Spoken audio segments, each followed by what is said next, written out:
The funniest part wasn't watching her SUV disappear on the back of a tow truck. It was hearing her scream the exact same words she'd been using against everyone else for months. "You can't do this." The sharp hydraulic whine sliced through the quiet Saturday morning before I even opened my blinds. Metal chains clinked against steel.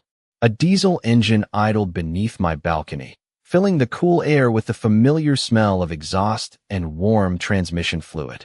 I stepped outside with my first cup of coffee, expecting another landscaping crew or maybe a delivery truck blocking the entrance. Instead, I found half the neighborhood standing in a loose circle around the visitor parking lot. Every phone was pointed in the same direction. A white Lexus GX sat tilted awkwardly as the tow truck operator secured the final wheel straps. Its hazard lights blinked helplessly against the morning sun, as if the vehicle itself were protesting what was about to happen. Then came the voice. "You've got the wrong vehicle. I'm on the HOA Compliance Committee. Call your supervisor right now." Even before I saw her face, I recognized that voice. Linda Harper, 53 years old. Perfect blonde hair that never seemed to move in the wind. Designer sunglasses balanced on top of her head. A pressed white cardigan that somehow stayed spotless no matter how much finger-pointing she did around the community. She marched toward the tow operator with her phone already recording, one manicured finger stabbing through the air like she was delivering a courtroom verdict. "You people are making a huge mistake." The tow operator didn't even look angry. He simply handed another sheet of paper to the property manager standing beside him. The manager glanced down, signed it, then nodded once. The hydraulic lift groaned again. Linda's SUV rose another few inches. For the first time since I'd moved into Willow Creek Residences 4 months earlier, Linda Harper looked genuinely afraid. Not embarrassed, not annoyed, afraid. I leaned against the balcony railing, wrapping both hands around my coffee mug. The ceramic still radiated heat against my palms, while the cool autumn breeze carried snippets of the argument upward. "This is retaliation." "No, ma'am," I reported another resident. "Yes, ma'am." "So why is my car being towed?" The manager answered quietly enough that most people couldn't hear him. I could. "Because your vehicle has been parked in a marked fire lane for 27 minutes. Silence. Real silence. The kind that only exists when someone suddenly realizes every excuse they've prepared has just become completely useless. Linda's mouth opened. Nothing came out. She looked toward the crowd, searching desperately for someone willing to defend her. Nobody moved. Nobody spoke. Most of them had received warning letters from her. Parking complaints. Noise complaints. Trash can complaints. Holiday decoration complaints. For months, she'd treated every rule inside our HOA handbook like it had been personally written to give her authority over everyone else's lives. Now those same rules were sitting in the tow operator's clipboard, and they carried a lot more weight than her opinions ever had. She suddenly pointed across the parking lot. "This is because of him." Every head turned toward my building. Toward me. I hadn't said a single word all morning. I simply lifted my coffee, took one slow sip, and watched the sunlight reflect off the chrome winch pulling her SUV onto the truck. What Linda still didn't understand was that I never called the tow company. She did. She just didn't realize she'd spent the last 6 weeks building the perfect case against herself. My name is Ethan Brooks, and until 4 months ago, I thought parking disputes were the kind of thing people laughed about at neighborhood barbecues. I never imagined a painted white line on a patch of asphalt could become someone's entire personality. I'd spent the last 12 years maintaining commercial buildings across Colorado. Elevators, fire suppression systems, electrical rooms, HVAC units. I was the guy people called when something expensive stopped working. My job had taught me one lesson that never failed. Every system works until someone decides the rules only apply to everyone else. After my divorce, I wasn't looking for a fresh start so much as a quiet one. Willow Creek. Residences seemed perfect. Nothing extravagant. 3-story buildings wrapped around neatly landscaped courtyards. Brick walkways. Fresh mulch around every maple tree. A small fitness center that nobody actually used. The fountain near the leasing office hummed softly every evening while families walked their dogs under rows of warm decorative lights. The place even smelled peaceful. Fresh-cut grass. Coffee drifting from open balconies every morning. The faint scent of chlorine whenever the pool pumps kicked on. Compared to downtown apartments with sirens echoing through the night, it felt like paradise. Apartment 3B came with one assigned parking space. Space 214. Nothing special. Just another rectangle of faded asphalt beside Building C. Before signing my lease, I asked the property manager one simple question. Is parking ever an issue around here? He actually laughed. Only if you meet Linda. At the time, I thought he was joking. He wasn't. During my first week, I noticed her almost immediately. Some people walk their dogs. Some people jog. Linda Harper patrolled parking lots. Every morning around 8 o'clock, she'd stroll through the complex carrying a stainless steel travel mug in one hand and her phone in the other. She never seemed to be looking where she was walking. Instead, her eyes stayed fixed on license plates, parking permits, visitor tags, and painted curb markings.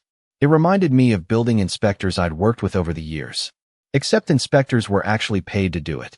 Linda did it for free. Or maybe for the feeling it gave her.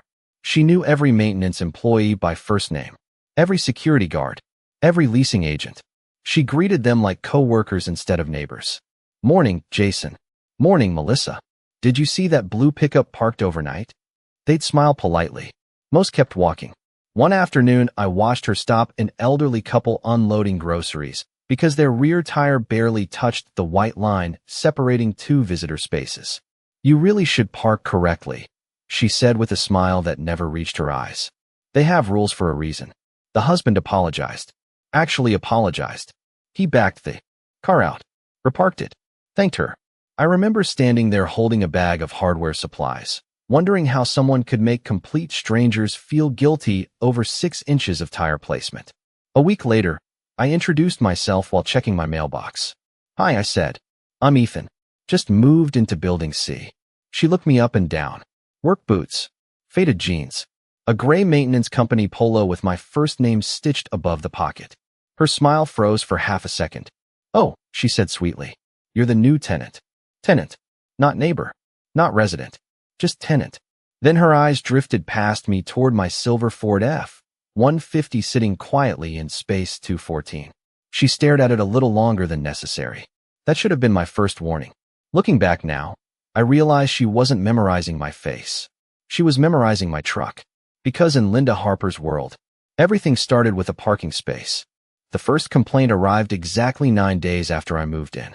I remember because I was changing the batteries in my smoke detectors when my phone buzzed with an email notification. Courtesy notice. No fine. No violation. Just a friendly reminder that residents should avoid parking outside designated spaces. I frowned at the screen. My truck was sitting exactly where it had been every night. Space 214. My assigned space. I walked downstairs anyway. The late afternoon sun reflected off the windshield, making the silver paint almost glow.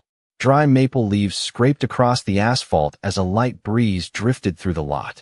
I circled the truck twice, expecting to find something I'd missed. Nothing. Both tires were inside the lines. Parking permit visible. Registration current. No leaks. No damage. No explanation. When I stopped by the leasing office the next morning, Melissa, the assistant property manager, looked almost embarrassed before I even finished speaking.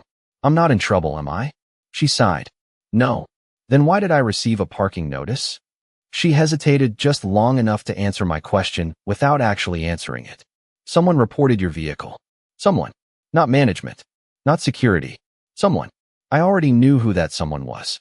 That evening, I found Linda standing beside my truck. Not touching it. Just studying it. Her phone pointed toward my windshield. Click. Another photo. I walked across the parking lot, gravel crunching beneath my boots. Can I help you? She lowered the phone with a smile, so polished it felt rehearsed. Oh, Ethan. Just documenting community concerns. About my truck? It never hurts to keep records. Records. Such an innocent word. The way she said it made it sound like she was protecting civilization itself. My truck's in my assigned space. I'm sure management will determine that. Then she smiled again. The conversation was over. Or at least it was for her. 2 days later, another email appeared. This time my front bumper allegedly extended several inches beyond the concrete parking stop. I walked outside with a tape measure from my toolbox. 29 inches remained before the bumper reached the sidewalk. I actually laughed. Not because it was funny. Because whoever filed the complaint had either never looked at the truck or hoped nobody else would. That became the pattern. Every few days. Another report. My tires. My mirrors. The direction I backed into the space. One complaint claimed my truck had remained unmoved for an extended period, suggesting it had been abandoned. That one made me shake my head. I drove it to work every morning before 6. Apparently, whoever was watching the parking lot wasn't awake yet. The strange part wasn't the complaints. It was how quickly Linda always appeared afterward, almost as if she already knew management had received them. One Saturday morning, I watched from my balcony while she approached Jason, the maintenance supervisor. She handed him several printed photographs. He glanced down, shrugged, handed them back. She kept talking anyway. Jason finally rubbed the back of his neck, climbed into his golf cart, and drove away without another word. Linda stood there alone for a moment. Then her eyes lifted toward my balcony. For just a second, we looked directly at each other. She smiled. Not a friendly smile.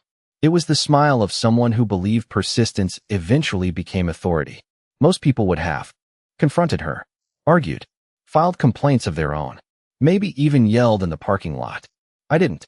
Years of troubleshooting building systems had taught me something valuable. When a warning light keeps flashing, the light usually isn't the problem. It's pointing toward one.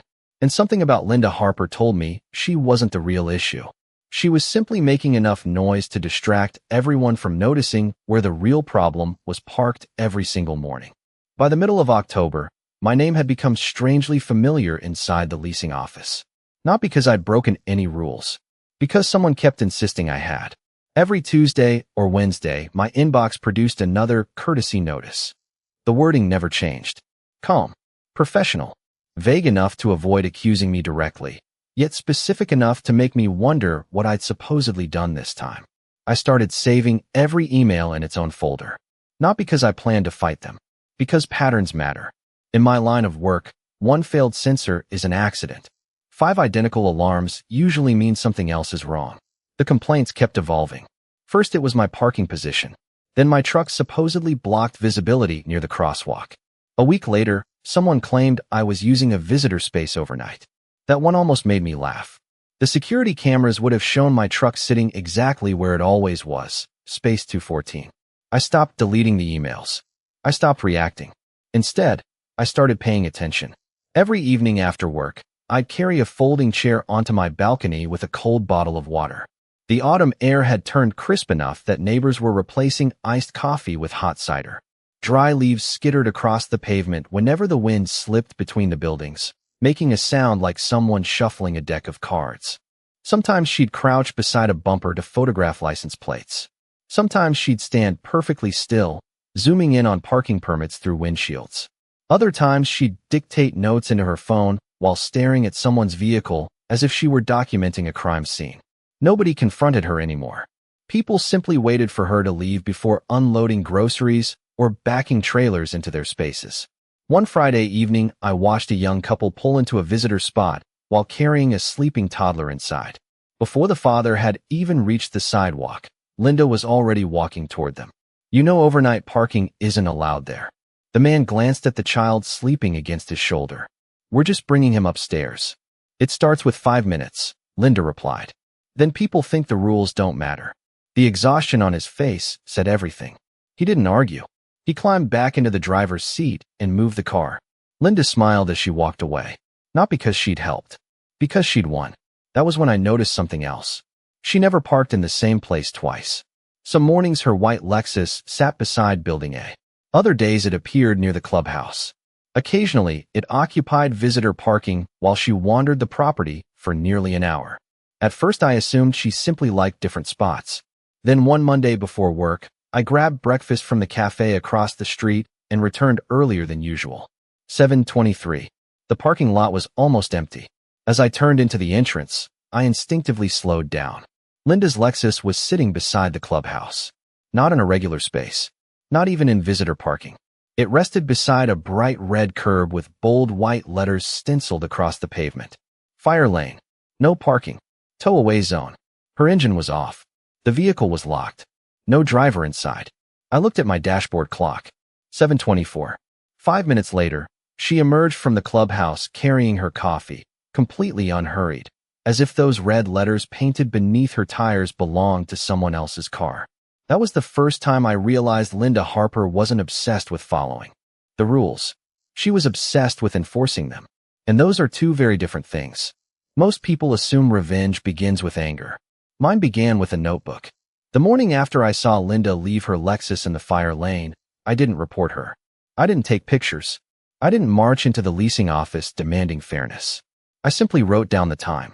7:24 a.m. Vehicle parked in fire lane. Driver absent. Returned at 7:31. 7 minutes. The next morning, I checked again. Different day. Same place. Same routine. The following Tuesday. 7:23. Wednesday. 7:26. Friday. 7:22. Within 2 weeks, I realized something almost mechanical was happening. Linda wasn't making occasional mistakes. She had built her morning around violating the one parking rule that actually mattered. She parked beside the clubhouse, walked inside to refill her coffee, chatted with whoever happened to be in the lobby, then started her daily inspection of everyone else's vehicles. Every single morning. I never once saw emergency vehicles need that lane. That wasn't the point. Fire lanes exist because one day someone will need them without warning. The rule wasn't designed for convenience. It was designed for emergencies. Ironically, it was also one of the few violations listed in bold letters throughout the community handbook. Immediate tow authorized. No warning required. I knew that because I finally stopped skimming the HOA documents and actually read them, cover to cover. Most people throw those packets into a drawer after moving in. I highlighted mine. Parking regulations, visitor policies, emergency access, towing procedures, reporting requirements. Who had authority to request a tow? Who didn't? Every page answered one question while creating another. Linda loved quoting the rules, but had she ever actually read them? Meanwhile, the complaints against me kept arriving. Another email claimed my truck had remained parked overnight without being driven. Another suggested I was storing work equipment inside the bed of my pickup. One even accused me of creating an unsightly commercial appearance. That one made me laugh out loud. There wasn't a single company logo anywhere on my truck. Melissa apologized almost every time we crossed paths. I know this is frustrating. I appreciate that. We have to document resident concerns. I understand. And thank you for not yelling at us. That sentence stayed with me. Thank you for not yelling. Apparently, I was the exception.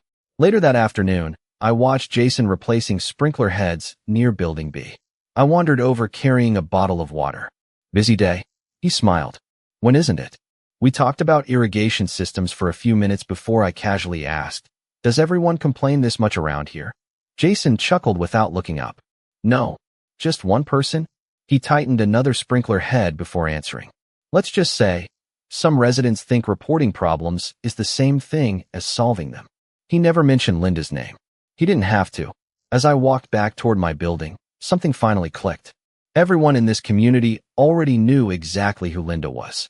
Management knew. Maintenance knew. Security knew. The residents certainly knew. Yet nothing ever changed. Not because they agreed with her. Because responding to endless complaints had become easier than confronting the person creating them. That evening, I carried my notebook onto the balcony instead of my phone. Across the parking lot, Linda emerged from the clubhouse right on schedule. Coffee in hand. Keys dangling from one finger. Completely relaxed. She unlocked her Lexus, climbed inside, and drove away without the slightest concern. She believed she was untouchable, not because she had broken no rules, but because she assumed no one would ever apply those rules to her. I closed the notebook and looked down at the final sentence I'd written beneath nearly 3 weeks of observations. Patterns create evidence. For the first time since moving into Willow Creek, I wasn't wondering how to stop Linda Harper. I was beginning to understand that I wouldn't have to. Sooner or later, she was going to do it herself. 3 days later, Linda decided to escalate. I knew it before I even opened my email. There was a bright orange envelope tucked beneath my windshield wiper, fluttering in the cold morning breeze like a tiny warning flag.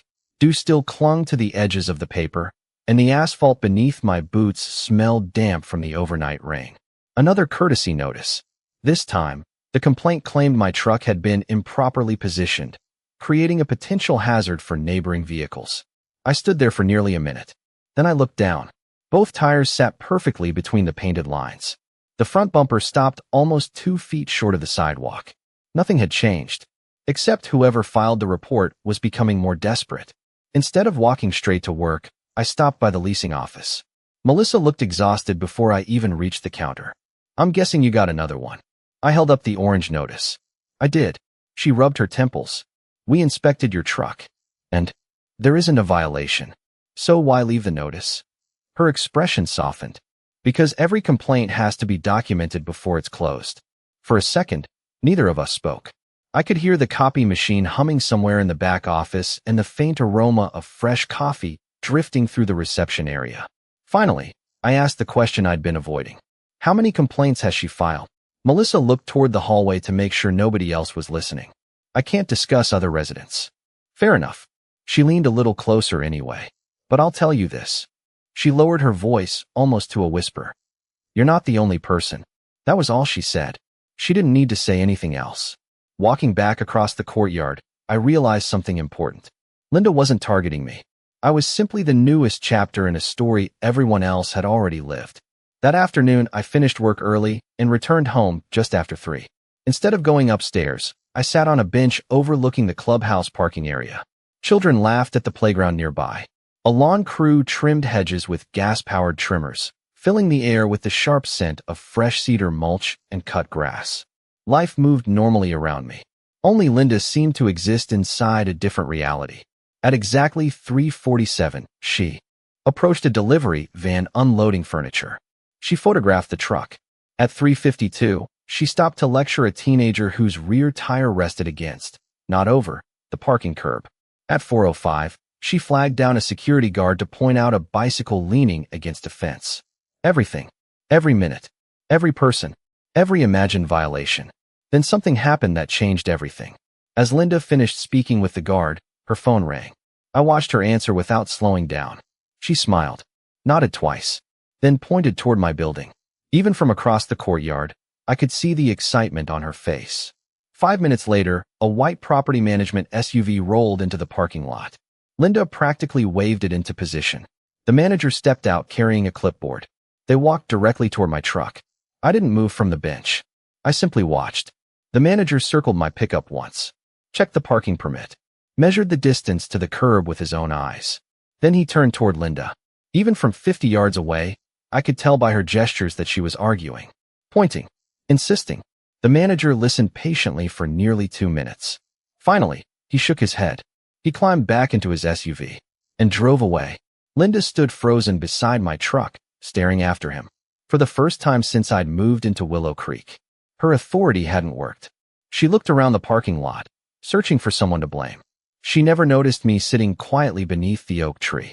What she also didn't notice was where she'd left her own Lexus that afternoon, right beside the clubhouse. Engine off, parked squarely inside the red-painted fire lane, exactly where it had been every weekday for almost a month. The pattern hadn't changed. Only now, someone besides me had finally started paying attention. The trap closed because Linda couldn't stop being Linda. I didn't make a single phone call. I didn't send an anonymous email. I didn't ask management to watch her. All I did was wait. By the first Saturday in November, the air had turned cold enough that every breath hung in front of me like pale smoke. Fallen leaves scraped across the parking lot in uneven circles, pushed by a steady wind that carried the smell of damp pavement and wood-burning fireplaces from somewhere beyond the neighborhood. I was halfway through my second cup of coffee when I heard a familiar voice echoing across the courtyard. Ethan's truck is over the line again. I looked down from my balcony. Linda stood beside my pickup with her phone raised like a police body camera. Click. Another picture. Click. Another angle. Then she dialed a number I could almost recite from memory. Property management. She paced while waiting for someone to answer, occasionally pointing toward my truck as though the invisible person on the other end of the call could somehow see what she was describing. I couldn't hear every word. Only fragments. Repeat offender. Community safety. You need to come now. Then she smiled. That confident smile I'd seen dozens of times. The smile that always appeared whenever she believed someone else was about to lose. 20 minutes later, a white management SUV rolled into the parking lot. Not just the property manager this time. The community manager came too. Linda walked toward them before the engine had even shut off. She was talking before they closed their doors, pointing at my truck, showing photographs, flipping through something on her phone. The managers listened without interrupting. One of them nodded politely. Then they walked towards space 214. I headed downstairs at a normal pace. No rush. No excitement. Just curiosity. Morning, Ethan, the community manager said. Morning. We've received another parking complaint. I figured. He looked at my truck for maybe 10 seconds, then glanced down at the painted lines. Looks fine. It usually is. He gave a small smile. I know. Linda blinked. What do you mean, you know? The manager calmly handed back her phone. We've inspected this vehicle multiple times, but it's violating the rules. It isn't. She pointed so aggressively that her bracelet slid halfway down her wrist. Look again. The manager didn't. Instead, he quietly asked, Mrs. Harper, where is your vehicle today? For the first time all morning. Linda hesitated. My SUV. Yes. It's by the clubhouse. Could you show us? She frowned. Why? Please. The four of us began walking across the parking lot together. The only sounds were shoes crunching across dry leaves and the distant hum of traffic beyond the entrance gate. I already knew exactly where her Lexus was sitting. So did she. What neither of us expected was the timing. As we rounded the clubhouse, another sound drifted through the cold morning air. The deep diesel rumble of a heavy truck. A tow truck. It rolled slowly through the entrance, amber warning lights flashing against the clubhouse windows. Linda frowned. I wonder who parked in the fire lane this time. Nobody answered. The tow truck continued straight toward the red curb, toward the only vehicle parked there, toward her white Lexus. I watched the color disappear from her face before the truck had even stopped. She looked from the fire lane to the managers, then back to her SUV. Suddenly, every complaint she'd filed against everyone else seemed to vanish from her mind. There was only one rule she cared about now, the one she desperately hoped wouldn't be enforced against her. For a few seconds, nobody moved. The only sound in the parking lot was the low rumble of the tow truck's diesel engine and the rhythmic click of its amber warning lights reflecting off the clubhouse windows. Then the driver stepped out. He carried a clipboard in one hand and a heavy set of keys clipped to his belt. He didn't look angry. He didn't look excited. He looked like a man doing the same job he'd done 1,000 times before. Linda hurried toward him. You can't tow my car. The driver stopped. Is that your Lexus? Yes. He glanced at the red curb beneath the SUV. Then I can. She laughed once. A short, nervous laugh. No, you don't understand. I'm on the HOA compliance committee. The driver shrugged. Congratulations. A few people nearby tried not to smile. Linda immediately turned toward the community manager. Tell him. The manager folded his hands in front of him. The vehicle is parked in a marked fire lane. I was only inside for a few minutes. You've been parked there for over 25 minutes. That's impossible. It isn't. He calmly held up his tablet. I arrived 23 minutes after your phone call regarding Mr. Brooks' truck. She blinked. The timestamp is recorded. Her face changed. The confidence disappeared first. Then the certainty. Finally, the excuses began. I was helping the office. I've always parked there. Everyone knows me. The tow operator interrupted politely. Ma'am, none of that changes the sign. He pointed toward the bright red curb. No parking. Fire lane. Tow away zone. The exact words she'd walked past nearly every morning. The same words everyone else had managed to obey. The hydraulic controls hissed as the wheel lift slid beneath the front tires. Metal clanked against steel. Chains tightened. The Lexus shifted slightly as the suspension compressed. Linda took one desperate step forward. Wait. The driver paused. Hope flashed across her face. Then he asked the simplest question anyone had asked all morning. Do you have written authorization exempting this vehicle from the posted fire lane restrictions? Silence. She looked at the manager, then at the assistant manager, then at the security officer who had quietly joined the growing crowd. Nobody spoke, because there wasn't anything to say. No exemption existed. The rules she'd quoted to everyone else for months had no special paragraph with her name on it. Behind me, someone whispered, about time. Another neighbor quietly answered. I thought I was the only one she'd been reporting. Soon half the parking lot had gathered. The young father she'd lectured over the visitor parking space. The elderly couple she'd made repark their sedan. A maintenance worker she had photographed 3 different times while unloading equipment. Nobody cheered. Nobody mocked her. They simply watched. Justice didn't need an audience. It had one anyway. The tow truck slowly lifted the Lexus until the front wheels cleared the pavement. Linda stared as if she couldn't believe gravity itself had decided to betray her. Then she turned toward me. "This is your fault." It was the first time she'd spoken directly to me all morning. I met her eyes.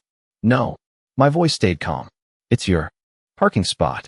For a moment, I thought she might argue again. Instead, she looked toward the manager one last time. "Who called the tow company?" The manager answered without hesitation. "You did." Her forehead wrinkled. "I did not." "You requested immediate management response for an alleged parking violation." He paused just long enough for everyone standing nearby to understand what came next. When we arrived, we observed another vehicle committing an actual tow-away violation. The tow truck pulled forward. Linda's white Lexus rolled behind it. Slowly, quietly, completely legally. As it disappeared through the entrance gate, I realized something almost poetic. For 6 weeks, Linda Harper had believed every complaint brought the rules closer to everyone else. She never imagined they were bringing the rules closer to her. The parking lot felt different after that morning. Not louder, not quieter, just lighter. The following Monday, I walked downstairs before sunrise, coffee warming my hands against the crisp November air. A thin layer of frost coated the edges of the grass, sparkling beneath the parking lot lights. Somewhere in the distance, a delivery truck backed into a loading dock, its warning beeper echoing through the stillness. I glanced toward the clubhouse out of habit. The fire lane was empty, completely empty, for the first time since I'd moved into Willow Creek. A week passed, then another. No orange notices appeared beneath my windshield. No mysterious emails arrived in my inbox. No one photographed my truck while pretending not to. It was amazing how peaceful a neighborhood could become when one person stopped trying to control everyone else's lives. A few days later, Melissa caught me outside the leasing office. "You've probably noticed things are quieter." I smiled. "A little." She laughed softly. "You weren't the only one." Before walking away, she added one more sentence. "We finally had enough documentation to update our enforcement procedures." I wasn't surprised. Management hadn't suddenly become stricter. They'd simply decided the rules would mean the same thing for everyone. The next monthly HOA newsletter confirmed it. A new section appeared under community reminders. Parking policies will be enforced uniformly for all residents, committee members, guests, and volunteers. No exceptions. One sentence. That was all it took. Funny how fairness usually doesn't require more words. Over the next month, little things began to change. Visitors parked correctly. The fire lane stayed clear. Residents stopped nervously looking over their shoulders while unloading groceries. The elderly couple I'd seen months earlier smiled and waved when they passed my truck. The young father with the toddler thanked the maintenance crew for adding clearer visitor parking signs. Jason actually joked while replacing light fixtures one afternoon. "I've finished more repairs this week than complaint reports." Even security guards seemed more relaxed. The entire community breathed differently. As for Linda, I still saw her occasionally. She no longer carried her phone like a badge. She no longer wandered through the parking lot searching for violations. She parked in her assigned space every single time. She kept her eyes forward, and she never looked toward my truck again. We passed each other once near the mailboxes. Neither of us spoke. There wasn't anything left to say. The rules had already finished the conversation. Sometimes people imagine stories like this end with applause, or humiliation, or some dramatic speech where the villain finally admits they were wrong. Real life rarely works that way. Most of the time, justice is remarkably quiet. It looks like a policy being applied consistently. A manager refusing to play favorites. A tow operator doing exactly what the posted sign says. And a neighborhood remembering that rules only have value when they belong to everyone equally. I still park in space 214. The same silver pickup. The same faded white lines. The same apartment overlooking the visitor lot. Every now and then, I catch myself looking toward that red-painted fire lane outside the clubhouse. It's always empty now. The bright white letters are still there. Fire lane. No parking. Tow-away zone. Exactly as they've always been. The signs never changed. The handbook never changed. The painted curb never changed. The only thing that changed was the day someone finally realized those rules weren't written for the people with the least power. They were written for everyone, including the person who believed they were above them. And if this whole experience taught me anything, it's something I now carry far beyond parking lots and HOA meetings. People who constantly demand that everyone else follow the rules usually expect to stand just outside them. But sooner or later, the same rules they weaponize against others have a way of finding their way back. Justice isn't loud. It doesn't argue. It doesn't chase. It simply waits, patiently, until everyone is standing on exactly the same